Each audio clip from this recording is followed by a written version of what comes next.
पंढरपुरवासिनं विलसितं च रुक्मिण्या पाण्डुरङ्गं नमाम्यहम्।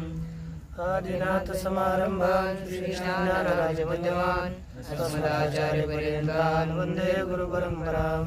ज्ञानेशं नामदेवं च एकनाथं तथैव च तुकारां तथा वन्दे वारकरीपरम्पराम्। आदिनाथं च मत्सेनं गोरक्षं दैन्यं तथा निवृत्तिज्ञानदेवं च योगं वन्दे मुहुर्मुहुः। ईशं विघ्नहर्तारं विद्यादात्रं च शारदां पार्वतीशं करुणत्वा भाष्यवृत्तिप्रभाकरम्। श्री भगवान पांडुरंग परमात्मा, श्री ज्ञानवरा, आदिगुरु शंकराचार्य इत्यादींच्या सर्व संतांच्या कृपेने आपण श्री निश्चलदासजी द्वारा प्रणीत वृत्तिप्रभाकर या ग्रंथाच्या विचारामध्ये प्रवृत्त आहोत। या ग्रंथामध्ये आपण नैयायिकांची जी काही दोन मत आहेत, एक सांप्रदायिक प्राचीन मत आणि एक नव्य मत, यांच्यानुसार उपमान प्रमाणाचा आणि उपमिती प्रमेयचा विचार आरंभ केला होता। यामध्ये संज्ञा संबंधी ज्ञानम उपमिती ही निश्चित आहे, म्हणजे पदाच्या वाच्यतेचं, एखाद्या पदार्थाच्या ठिकाणी पदाच्या वाच्यतेचं ज्ञान होणं यालाच उपमिती म्हणतात। याच्यामध्ये याच्यात सांगत असताना एखाद्या ग्रामीण नागरिक मनुष्याला जर गवयाचं ज्ञान नसेल तर तो एखाद्या वनस्थ पुरुषाला जाऊन विचारतो की गवय कशाला म्हणतात। ते सांगितलं की गोसारखा असतो तो गवय। मग यानंतर तो क्षेत्राच्या ठिकाणी जाऊन त्याला गवयासारखा पिंड दिसतो, गायीसारखा पिंड दिसतो, तर तेव्हा त्याला एक कारण म्हणून या ठिकाणी सांगितलं जातं की सांप्रदायिक रीतीने वाक्यार्थाचा जो अनुभव झाला ना पूर्वी, वाक्यार्थाचा अनुभवालाच त्यांनी करण म्हटलं। गोसदृश पिंडाचं दर्शन याला सहकारी कारण म्हणतात। पुन्हा अतिदेश वाक्यार्थ स्मरण, पूर्वी सांगितलेल्या व्यक्तीच्या वाक्यार्थाचं स्मरण, त्याला काय म्हणतात, व्यापार। आणि गवय पदाचा हा गवय पदार्थ वाच्य आहे अशा प्रकारचं ज्ञान होतं, त्याला काय म्हटलं जातं,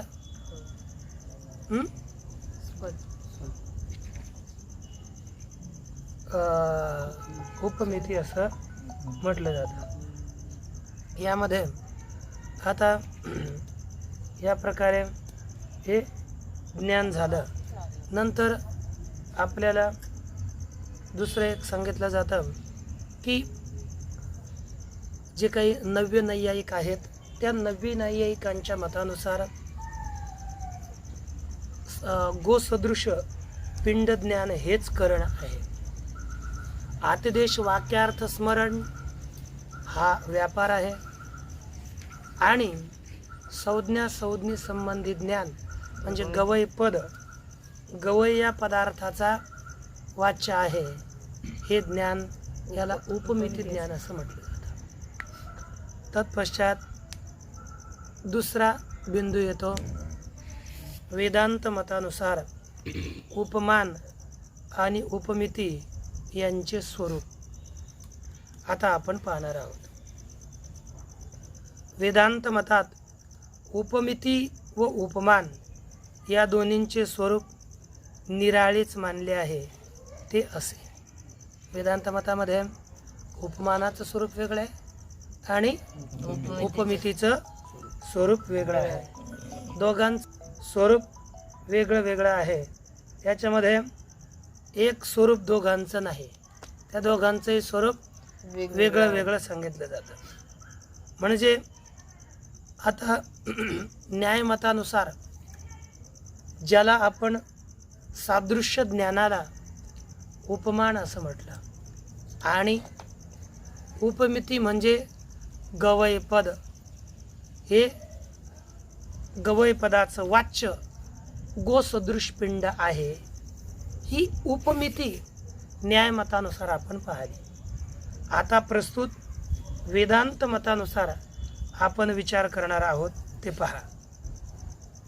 वेदांत मतात उपमिती व उपमान या दोन्हींचे स्वरूप निराळेच मानले आहे. वा झालंय तिथे या करा. ते असे, गावामध्ये गो या व्यक्तीस पाहणारा कोणी एक पुरुष जेव्हा वनात जातो तेथे तो एखादा गवई पदार्थ पाहतो.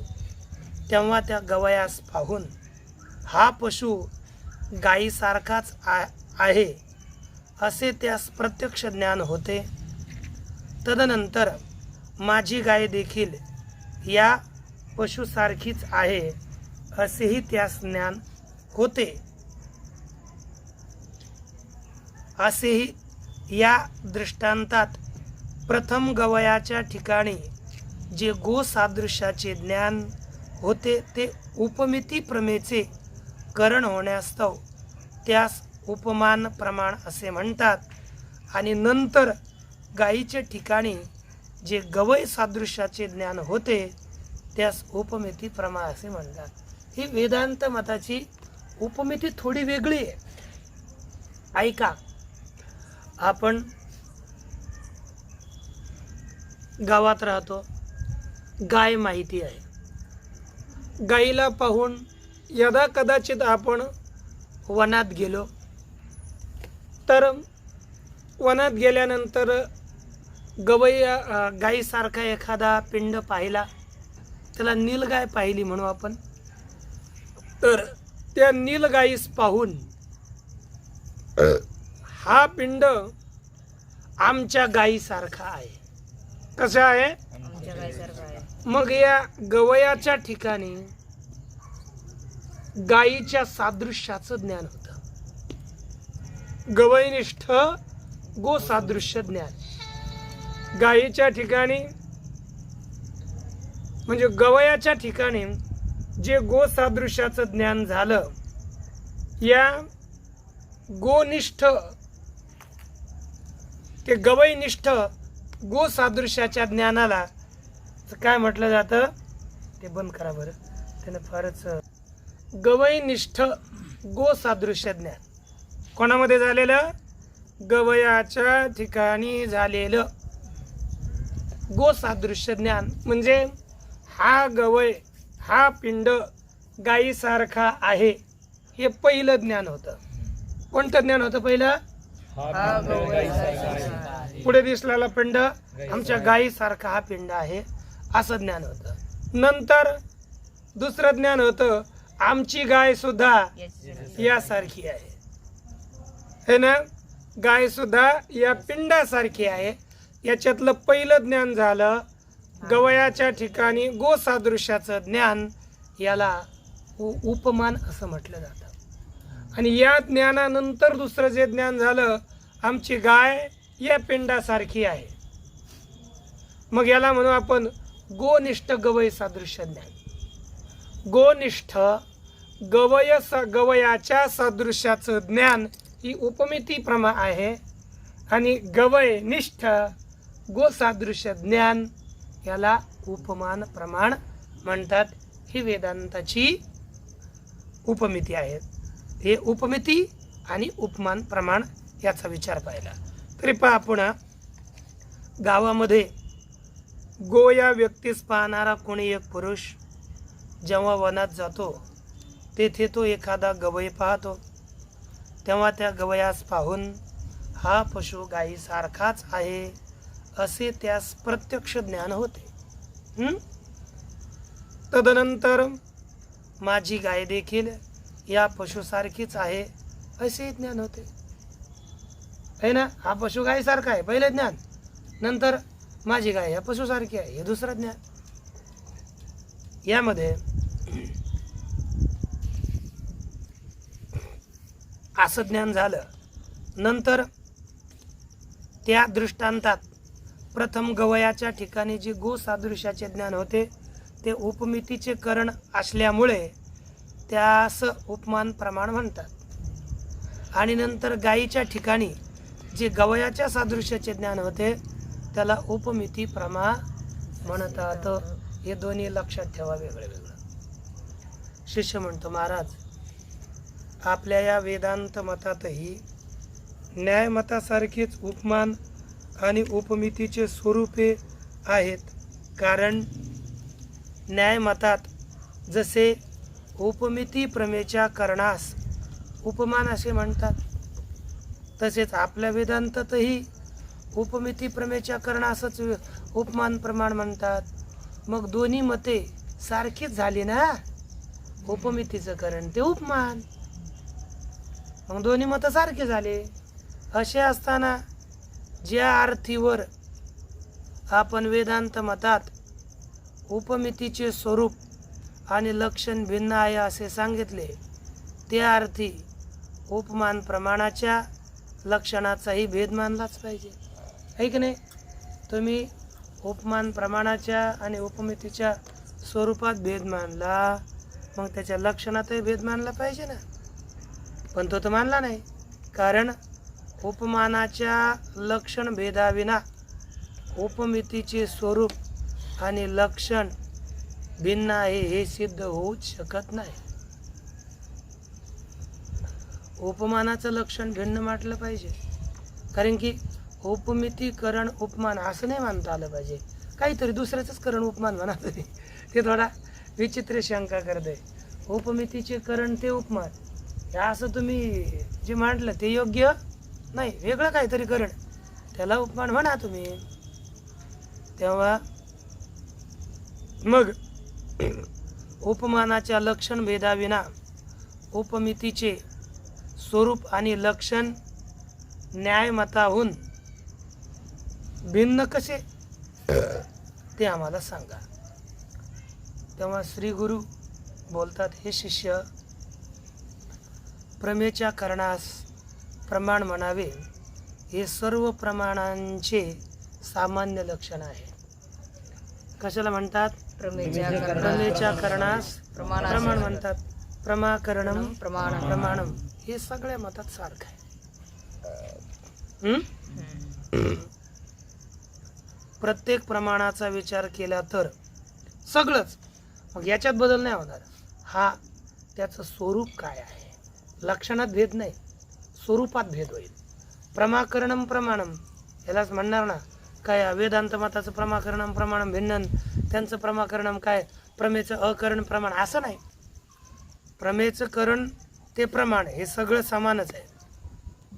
प्रत्येक प्रमाणाचा विचार केला तर त्या सर्व प्रमाणास लागू पडणारे असे हे लक्षण आहे, प्रमाकरणम प्रमाणम. तथापि प्रत्येक प्रमाणाचे पुन्हा एक विशेष असे दुसरे निराळे लक्षण असतंच ना. प्रमाकरणम प्रमाणम हे सगळ्या प्रमाणात असतं. मग ते प्रत्यक्ष प्रमाकरणम प्रमाणम, अनुमिती प्रमाकरणम प्रमाणम, उपमिती प्रमाकरणम प्रमाणम, हे प्रमाकरणम प्रमाणम हे सगळ्या ठिकाणी समान आहे. परंतु स्वतःचं काही स्वतःचं वेगळं वेगळं लक्षण राहतं.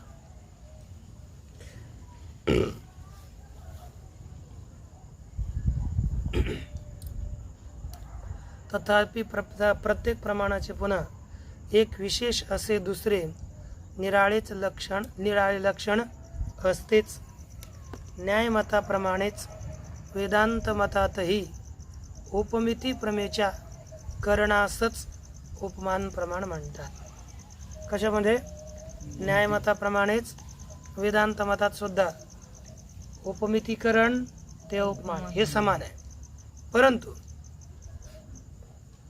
हे खरं असलं तरी परंतु वेदांत मतात उपमितीचे स्वरूप व लक्षण मात्र भिन्न आहे. न्यायमतात परंतु वेदांत मतात उपमितीचे स्वरूप आणि लक्षण मात्र भिन्न आहे. ते कसे ते सांगतो आहे का. न्यायमतात संज्ञेमध्ये संज्ञेच्या वाच्यता ज्ञानास उपमिती प्रमा म्हणतात. म्हणजे एखादा पदार्थ आहे, त्या पदार्थामध्ये पदाची वाच्यता सांगणं. जसं उदाहरणार्थ पाहिलं तर कंबुग्रीवादिमान पदार्थामध्ये घट पदाची वाच्यता आहे अशा ज्ञानाला उपमिती म्हणायचं. आता हे यंत्र आहे की नाही, या पदार्थामध्ये यंत्र पदाची वाच्यता आहे आणि यंत्र हे पद वाचक आहे. हे ज्ञान होतं ना, त्या पदार्थात वाच्यता. हा चषक आहे, याला आपण हा जो पदार्थ आहे हा पदार्थ वाच्य झाला. याच्यात वाच्यता राहते. कोणाची? चषक पदाची वाच्यता. चषक पदाची वाच्यता म्हणजे ग्लास पदाची वाच्यता याच्यात आहे. अशा ज्ञानालाच उपमिती म्हणतात. तेच दिलं. संज्ञेमध्ये म्हणजे एखाद्या नावावाल्या पदार्थात संज्ञेच्या वाच्यतेचा, नावाच्या वाच्यतेच्या ज्ञानाला उपमिती प्रमा म्हणतात. हे न्यायाचं मत. आणि वेदांत मतात सादृश्य ज्ञानजन्य ज्ञानास, सादृश्य ज्ञानजन्य ज्ञानास काय म्हणतात? उपमिती असं म्हणतात. म्हणजे सादृश्य ज्ञानजन्य ज्ञानास म्हणजे सादृश्य ज्ञानापासून उत्पन्न होणाऱ्या ज्ञानास उपमिती प्रमा असे म्हणतात. उपमिती प्रमा असं म्हणतात.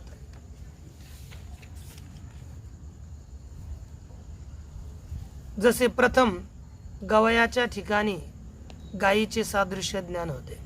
सुरुवातीला काय झालं? आपण वनात गेलोत, गवयाला पाहिलं तरी हा पिंड गायीसारखा आहे.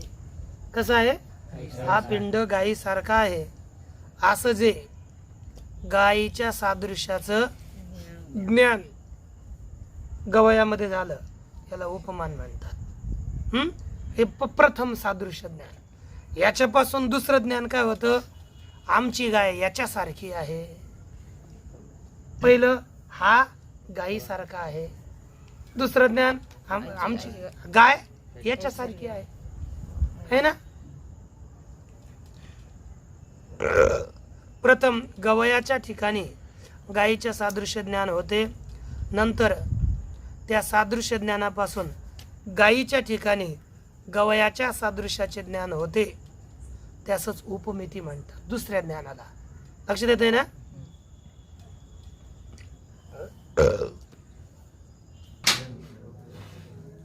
प्रथम गवयाच्या ठिकाणी गायीचे सादृश्य ज्ञान होते. नंतर त्या सादृश्य ज्ञानापासून गायीच्या ठिकाणी जे गवयाचे सादृश्य ज्ञान उत्पन्न होते त्यासच उपमिती प्रमा असे म्हणतात. काय म्हणतात? उपमिती प्रमा. अशा प्रकारे वेदांत मतात न्याय मताहून उपमितीचे लक्षण भिन्न आहे. कसं आहे? न्याय मताहून उपमितीचं लक्षण कसं आहे? भिन्न आहे. त्या उपमितीच्या कारणास उपमान प्रमाण म्हणतात. लक्षात आलं ना. शिवाय प्राच्य नैयायिक वाक्यार्थानुभवास व नव्य नैयायिक हे गोसदृश पिंड प्रत्यक्षासच उपमान म्हणतात. आणि वेदांत मतात प्रथम होणाऱ्या सादृश्य ज्ञानास उपमान प्रमाण म्हणतात. आता सगळ्याचे मत बदलले. प्राच्य मताचं करण काय झालं? बोला. जे आतिदेश वाक्यार्थानुभव म्हणजे जे काही वनातील पुरुषानं उच्चारलेलं गोसदृश गवयः या प्रकारचं जे वाक्यार्थ आहे त्या वाक्यार्थाचा अनुभव हेच कारण आहे. पश्चात नंतर जे काय दुसरे नव्य न्यायिक मतानुसार गोसदृश पिंड ज्ञान हे ना, म्हणजे हे उपकारण आहे. आणि वेदांताच्या मतामध्ये गवयनिष्ठ गोसादृश्य ज्ञान हे उपमान आहे, हे कारण आहे. म्हणजे हे तीन वेगळे वेगळे. अर्थात या दृष्टांतात सादृश्य ज्ञानजन्य ज्ञानरूप अशी उपमिती म्हणजे गायीच्या ठिकाणी गवयाच्या सादृश्याचं ज्ञान. म्हणजे आमची गाय या गवयासारखी आहे असं गायीच्या ठिकाणी गवयाच्या सादृश्याचं ज्ञान होणं याला उपमिती असं म्हटलं आहे.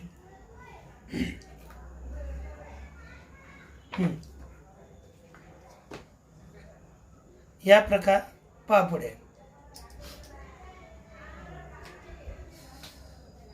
अर्थात या दृष्टांतात सादृश्यजन्य ज्ञानजन्य ज्ञानरूप अशी उपमेती म्हणजे गायीच्या ठिकाणी जे गवयाचे सादृश्य ज्ञान होते ते होय, आणि उपमान म्हणजे त्या उपमितीचे करण, अर्थात गवयाच्या ठिकाणी होणारे गायीचे जे सादृश्य ज्ञान ते होय.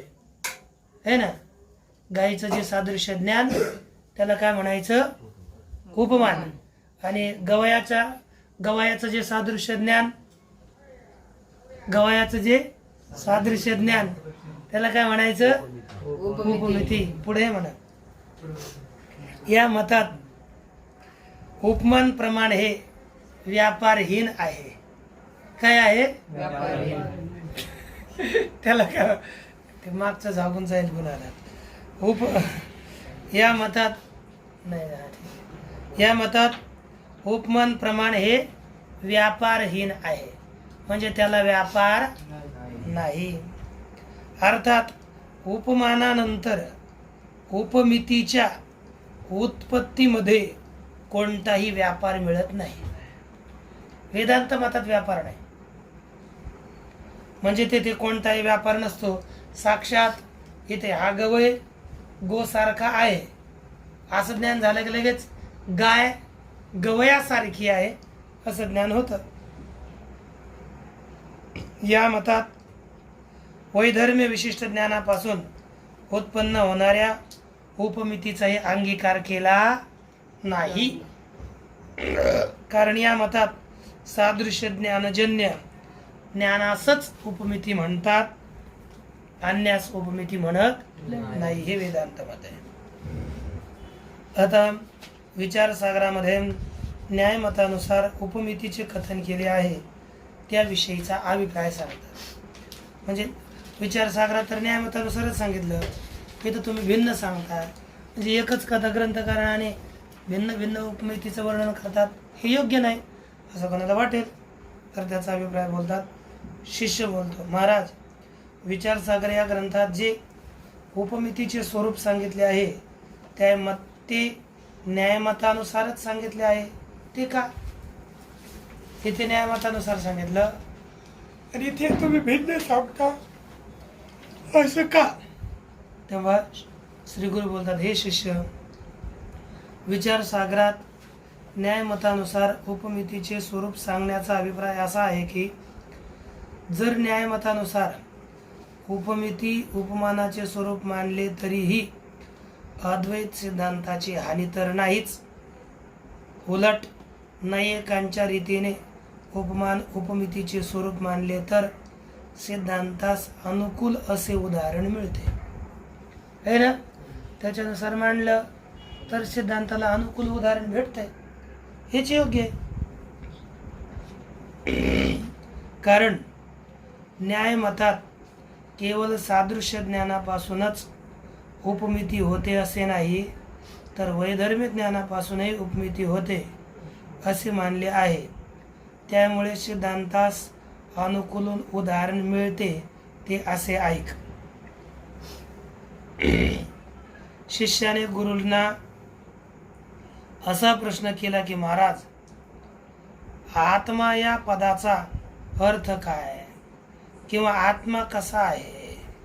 त्याच्या या प्रश्नाचे देहादी वैधर्म्यवान आत्मा आहे असे श्री गुरूंचे मुखाने उत्तर श्रवण करून, हे की नाही, जर श्री विचारलं आत्मा कसा, त्याचं स्वरूप सांगा. जर श्री गुरूंना सांगितलं की देहादी धर्मापासून जो वैधर्म्यवान आहे, कसा? देहादी धर्माहून वैधर्म्यवान विधर्मवान जो आहे तो आत्मा आहे. वेगळ्या धर्मावाला जो आहे तो कोण आहे? आत्मा आहे. असं श्री गुरुने सांगितलं. अशा श्री गुरुच्या मुखातून ऐकलं तर काय करतो हा की अनित्य अशुची आणि दुःखरूप अशा देहादिकाहून विधर्मा म्हणजे नित्य, शुद्ध आणि आनंद स्वरूप असा आत्मपदाचा वाच्य आहे. हे ना. मग तो काय करतो? देह अनित्य आहे, देह अशुची आहे, देह दुःखरूप आहे. मग याच्यावर वेगळा आत्मा म्हणजे काय? आत्मा नित्य आहे, आत्मा पवित्र आहे आणि आत्मा सुखरूप आहे की नाही? असं ज्ञान होतं. विधर्म म्हणजे नित्य, शुद्ध आणि आनंद स्वरूप असा आत्मा हा आत्मपदाचा वाच्य आहे. असा जो पदार्थ तो आत्मपदाचा वाच्य आहे असं ज्ञान होतं.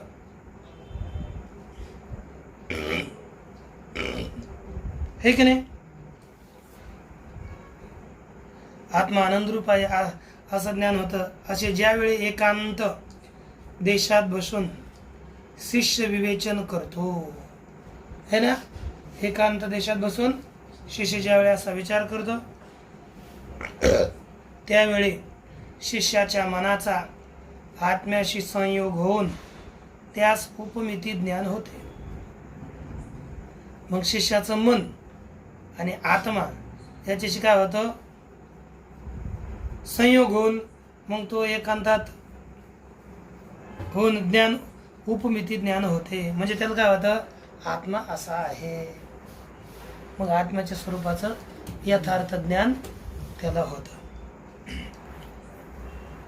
तर आत्म्याशी सादृश्य असणारा असा, बरं आता वेदांत मतानुसार म्हटलं याच्यासारखा आत्मा आहे, असा आत्म्यासारखा दुसरा कोणता पदार्थ आहे की याच्यासारखा आत्मा हे सांगता येईल? कोणताच नाही. आत्म्याशी सादृश्य असणारा असा दुसरा कोणताही पदार्थ नाही व असणे शक्यही नाही. म्हणून जिज्ञासूस सिद्धांतास अनुकूल असे उदाहरणच मिळत नाही वेदांत मतानुसार. न्यायमतानुसार मांडलं तर भेटतं, म्हणून न्यायमताचा आम्ही तिथे विचारसागरात कथन केलेलं आहे. शिष्य पुन्हा म्हणतो की महाराज, असंगत्वादिक धर्माचा स्वीकार करून आत्म्यामध्ये असंगता आहे, आत्मा संगरहित आहे. असंगोयम पुरुषा इत्यादी श्रुतीनं आत्म्याची असंगता सांगितली.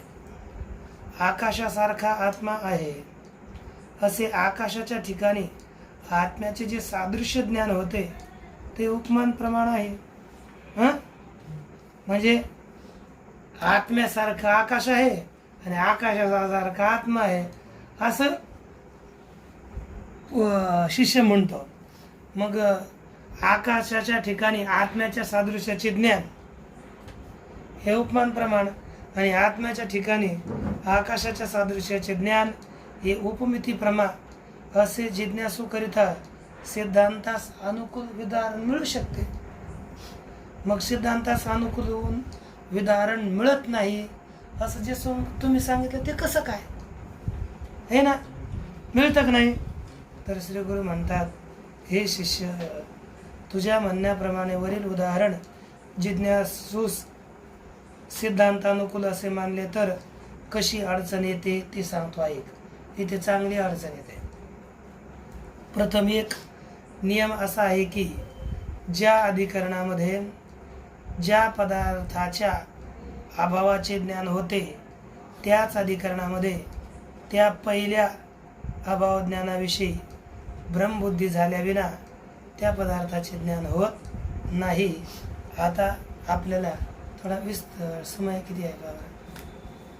प्रथम एक नियम असा आहे, ज्या अधिकरणामध्ये ज्या पदार्थाच्या अभावाचे ज्ञान होते, समजा रज्जूमध्ये सर्पाच्या अभावाचे ज्ञान होते, त्या पहिल्या अभाव ज्ञानाविषयी म्हणजे सर्पाच्या अभाव ज्ञानाविषयी ब्रह्मबुद्धी झाल्याविना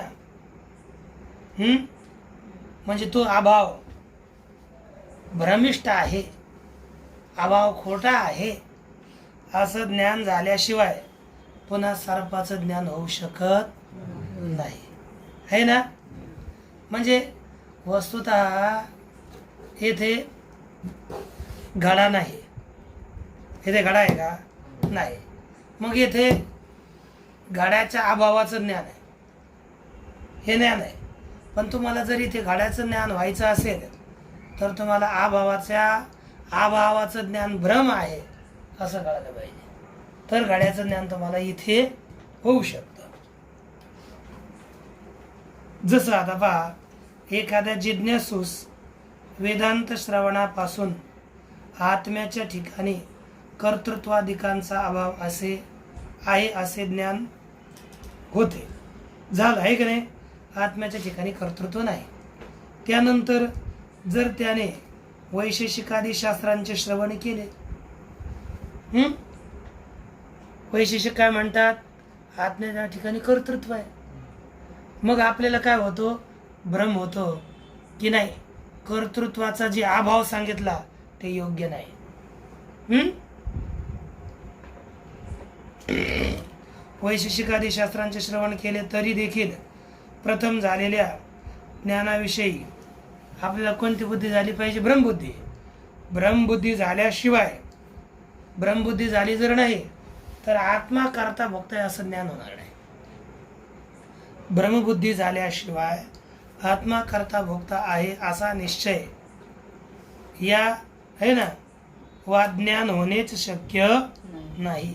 कदाचित एखाद्यास प्रथम वेदांतार्थाविषयी निश्चय करूनही त्यानंतर न्याय सांख्यादिकांच्या कुसंगतीमुळे आत्मा करता भोगता असे ज्ञान झाल्याचे दिसले. कधी कधी होतं ना, सुरुवातीला वेदांत ऐकतात, नंतर न्यायिकांच्या संबंधित त्यांच्याकडे जातात, त्यांच्याच बुद्धीने युक्त होतात आणि मग त्यांना असं वाटतं की पुन्हा आत्मा करता भोगता आहे असं दिसतं. पहा ना, आपले विद्यार्थी काय अगोदर शिकत होते, नंतर रामानुजमध्ये ऐकलं तर त्यांचं मत कसं काय ठीक नाही, ते सुद्धा चांगलं सांगतात असं बोलण्यात यायचं ना मुलांकडून. अर्थात मग दुसऱ्यांकडून ऐकलं तर ते मत डोक्यात गेल्यानंतर भ्रम निर्माण होतो की हे मत ठीक आहे की ते मत ठीक आहे. मग तसाही माणूस मानू लागतो, त्याला कुसंगती म्हणू आपण, हे ना. न्याय सांख्य इत्यादी जे काही अन्य शास्त्रकार आहेत त्याच्या कुसंगतीमुळे आत्मा करता भोगता असे ज्ञान झाल्याचे दिसेल. तर ते ज्ञान प्रथम ज्ञानाविषयी ब्रह्मबुद्धी होऊनच नंतरचे ज्ञान झालेले असते. ज्यांना रामानुज मताचं चांगलं वाटतं त्याला वेदांतामध्ये भ्रमिष्ट आहे असं वाटतं, तर ते ज्ञानामध्ये बुद्धी होते. आपल्या जर नाही एक बुद्धी झाली तर हे वेदांतमत भ्रमिष्ट आहे असं कळतं, आणि आपल्याला न्यायाधिकांचं मत भ्रमिष्ट आहे हे वाटतं. हे कळत राहतं. प्रथम ज्ञानाविषयी ब्रह्मबुद्धी झाल्याविना विरोधी ज्ञान होऊच शकत नाही. मग ती प्रथम ज्ञानाविषयी झालेली ब्रह्मबुद्धी ब्रह्मरूप असो अथवा यथार्थ असो यात मुळीच आग्रह नाही. ती बुद्धी झालेली ब्रह्मबुद्धी हे ज्ञान भ्रमिष्ट आहे. हे ज्ञान ब्रह्म असो किंवा हे ज्ञान यथार्थ असो, है ना, हे आम्हाला त्याच्याविषयी काही घेणं देणं नाही, परंतु ब्रह्मबुद्धी झाली पाहिजे एवढंच आहे. हे ज्ञान ब्रह्म आहे असं ज्ञान झालं पाहिजे. परंतु त्या ब्रह्मबुद्धीविषयी ब्रह्मत्व निश्चय मात्र नसला पाहिजे असा आग्रह अवश्य आहे. ठीक ना. सारांश या प्रकारे ज्या काली जिज्ञासूस गुरुवाक्यापासून आकाशादी सर्व प्रपंच गंधर्व नगराप्रमाणे स्वप्न ते दृष्ट नष्ट स्वभाव आहे, है ना. म्हणजे सगळे आकाशादी पदार्थ केवळ दर्शन मात्रा करत आहेत, वस्तुतः हे यांचा स्वभाव नष्टच आहे, मिथ्या आहे. आत्मा हा आकाशादी प्रपंचावर अगदी विलक्षण, म्हणजे दृष्ट नष्ट, केवळ पाहिलं की नाही नष्ट झाले अशासारखे आहे. यांचं स्वरूप वास्तविक नाही आणि प्रपंचावर अगदी विलक्षण आत्मा आहे. या आकाशादिकांच्या ठिकाणी आत्म्याचे यत्किंचितही सादृश्य ज्ञान नाही. आत्मा आणि आकाश यांचं साम्य थोडंही नाही असा दृढ निश्चय होईल. त्या काली आकाश आणि आत्मा यांचे सादृश्य ज्ञान संभवत नाही. म्हणून सिद्धांत मतानुसार उत्तम जिज्ञासा करता सिद्धांतानुकूल एकही उदाहरण मिळत नाही असेच म्हटले पाहिजे. व याच अभिप्रायाने विचारसागरामध्ये न्यायमतानुसार उपमान उपमितीचे स्वरूप सांगितलेले आहे, कारण ते सिद्धांताला अनुकूल आहे. म्हणून आम्ही त्याचं निरूपण केलं. याच्यात काही दोष नाही असं सिद्धांताने सांगितलं वाक्य विचारमध्ये. पूर्णमदः पूर्णमिदं पूर्णात् पूर्णमुदच्यते पूर्णस्य पूर्णमादाय पूर्णमेवावशिष्यते. ओम शांती शांती.